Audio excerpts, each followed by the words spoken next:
Bonjour, YouTube. It's Lux LaFemme. Please like, subscribe, share, and comment on my videos. And please, madams and messieurs, please don't forget to click the notification bell. I am a student of philosophy, love philosophy. Plato, Socrates, Aristotle, Nietzsche, Dostoevsky. Those are just some of the classic philosophers I think about. The more modern philosophers, in my opinion, Paulo Coelho, Don Miguel Ruiz, and Henry Rollins. Yes, Henry Rollins. If you have ever or never heard his song Liar, oh, please, if you've heard it, revisit it. If you've never heard it, please go listen to it. Liar, that song is so prolifically profound that when you hear it, especially if you are recovering from narcissistic abuse or in narcissistic recovery, ooh, child, that song is going to make you mad. It's going to make you laugh. It may even make you cry. But it's definitely going to break through, in my opinion. It did for me anyway. So today's epiphany is surrounded by the Allegory of the Cave, which is a part of Plato's The Republic. Now, Plato was a student of Socrates. And I often say, with Socrates being one of the smartest men to ever live, if Socrates can say, and I believe it was Socrates that said, I know that I know nothing, then I know I don't know anything. Of course, in the sight of God, none of us know anything. But what I'm saying as a human being, as a thinker, and Socrates literally made his living thinking, like Plato made his living thinking. Nietzsche thinking. Don Miguel Ruiz and Paulo Coelho thinking. Same with Henry Rollins. People they pay them to listen to their thoughts, their understanding, their summations and life lessons. The Allegory of the Cave is a teaching from Plato, but it really was a conversation between Socrates and Plato's brother, Glaucon. And I'm going to give you my summation of the Allegory of the Cave and why I feel that the puppeteers in the cave, at least in my cave, was the narcissist. So it goes like this. You have a cave, it's underground, and you see 3 prisoners there.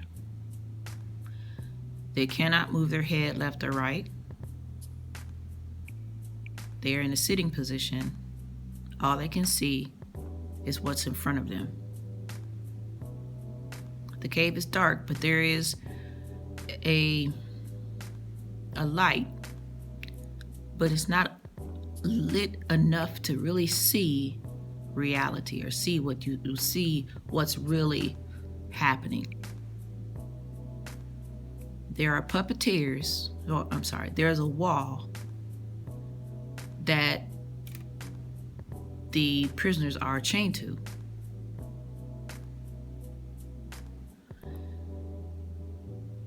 And behind that wall are puppeteers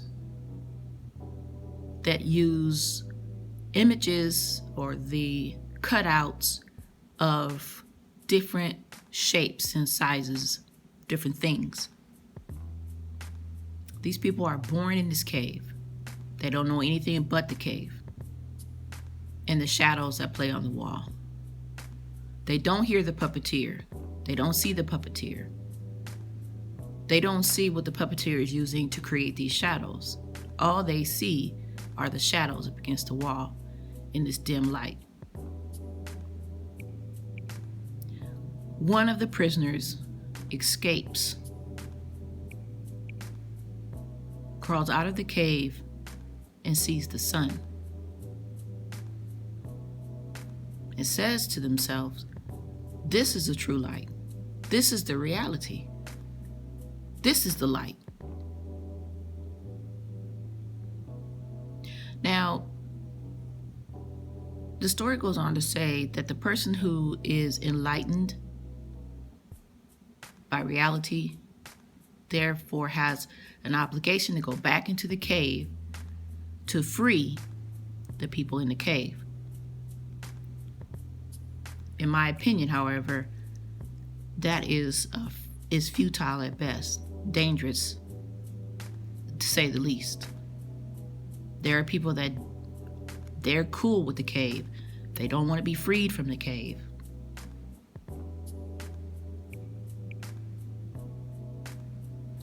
I was introduced to the Allegory of the Cave when I was working on my bachelor's degree.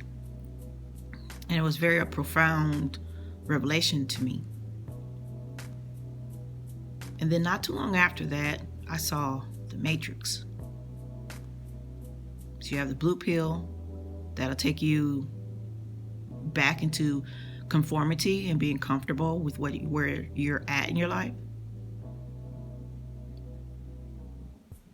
And then there's the red pill that'll take you down the rabbit hole of reality.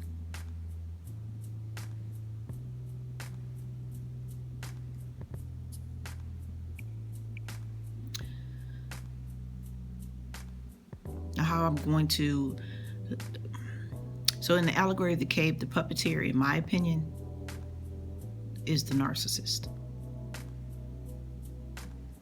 The narcissist is the puppeteer that uses lies and manipulation to cast shadows on the wall. And you as the prisoner are tethered to the wall. And you can't move left or right. You can only see the shadows. In the Matrix, it would be it's the equivalent of taking the blue pill every single day, several times a day, so that you don't really see the reality, that you don't go down the rabbit hole of reality.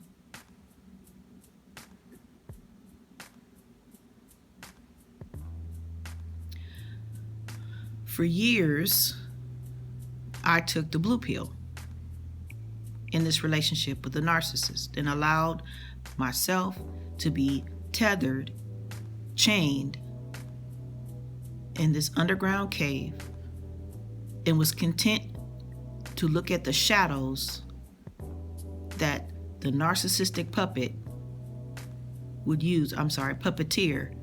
would use to manipulate me. And I was content with that until, with a narcissist, their behavior forces the red pill down your throat.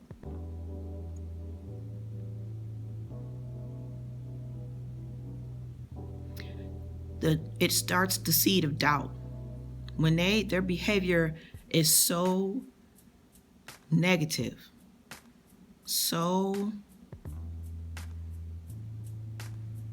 abusive, you don't have another choice.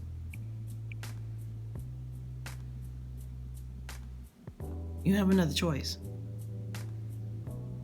And they force the red pill down your throat. But now you need to understand that you've been taking the blue pill this whole entire time. So what ends up happening is your vision becomes purple. Because that seed of doubt is the red pill. And it starts to chip away at the illusion that you're seeing that the blue pill causes. And until that day that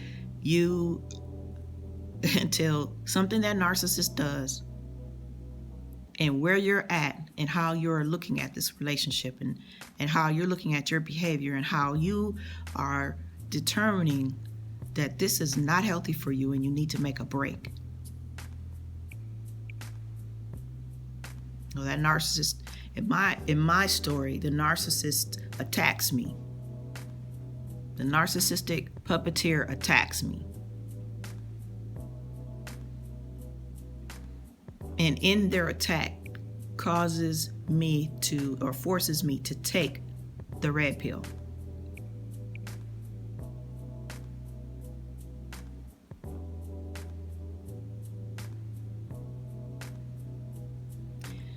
In his attack, when he forces me to take the red pill by attacking me with the bat, the next attack was when he lied to the police and said I was the aggressor. That was forcing water down my throat to make sure that the red pill went down as smooth as possible.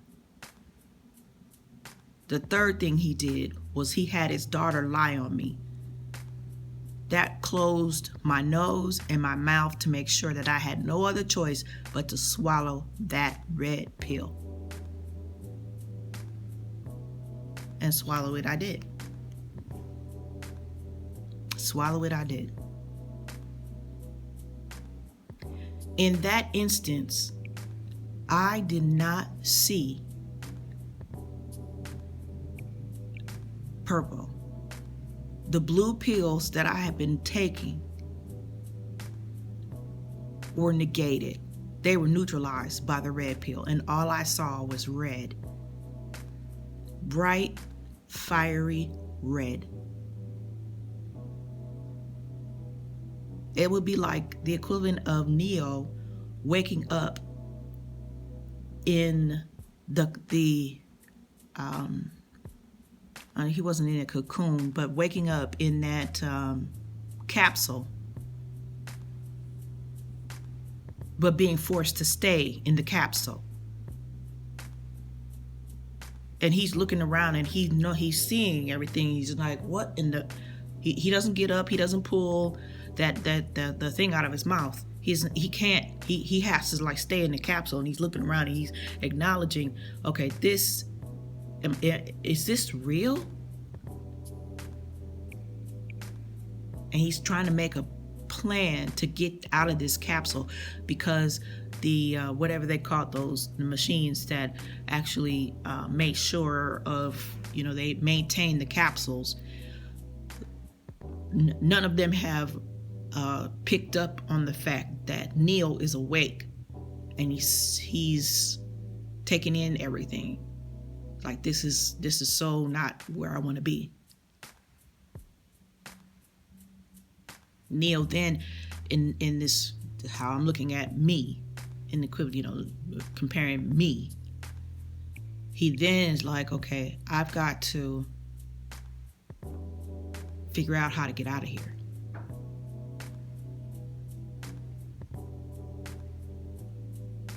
On my own terms.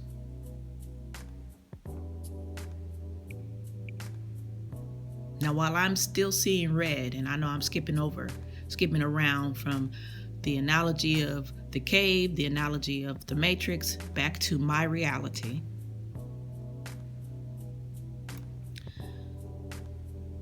Here I am. I see red. I know I need to get out of here, but I didn't have any money.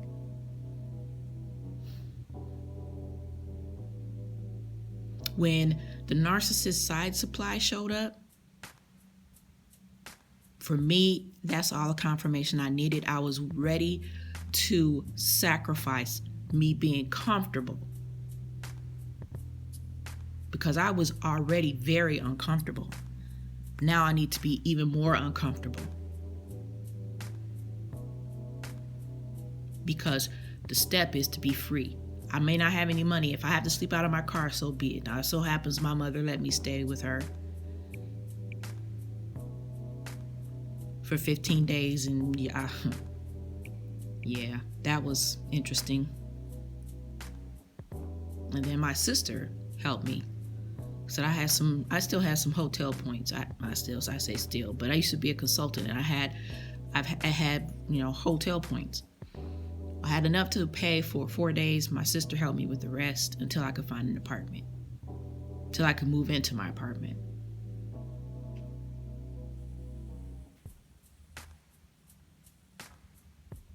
So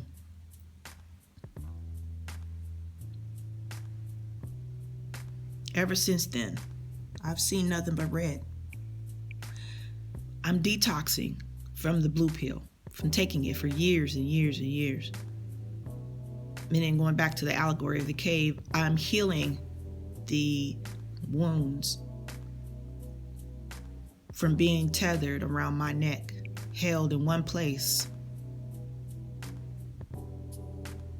There's still scars, emotional scars that have to heal. I like to use the analogy of the blue pill because when you're healing from a narcissist, the abuse, when you're in recovery from that, it's a detox. And there's times where you'll think about what's going on with that narcissist, and if they would just, if they're suffering, it didn't have to be like this. We could have made it work.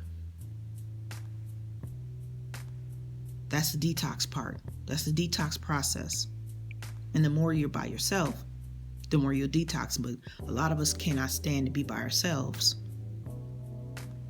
So you're not just detoxing from the narcissist, but you're detoxing also from the myth and fallacy that being by yourself is bad. Being by yourself is fabulous. At least for me.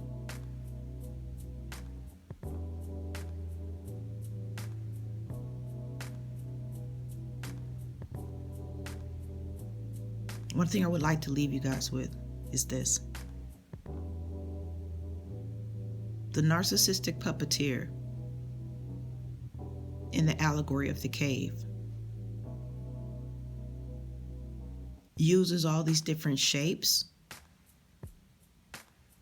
to manipulate you because they know the power that the lie of these shapes holds with you, in you.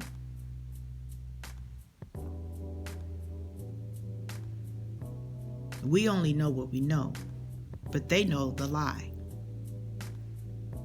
And they embrace the lie.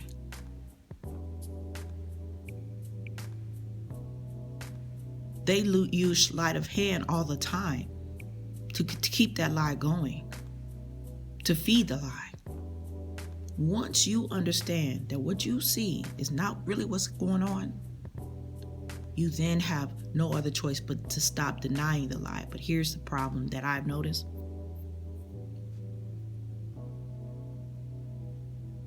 We would rather believe the sleight of hand, the nothing to see here, folks. Go on about your business. We would rather keep the lie going because the truth is so painful. The narcissist knows you don't like the pain of the truth.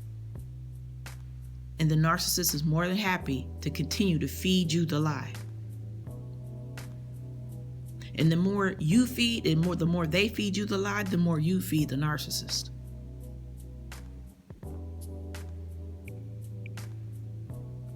That's the tether bond. That's the symbiote relationship. That is the toxic yin and yang. The narcissist is more than happy to feed you the lie, and all the while feeding off of you. Do yourself a favor. Free yourself from the cave. Take that red pill and go into detox. Starve the lie. When you starve the lie, you starve the narcissist. It's a win-win. Au revoir, mon amis. Thank you for your time. We'll talk again.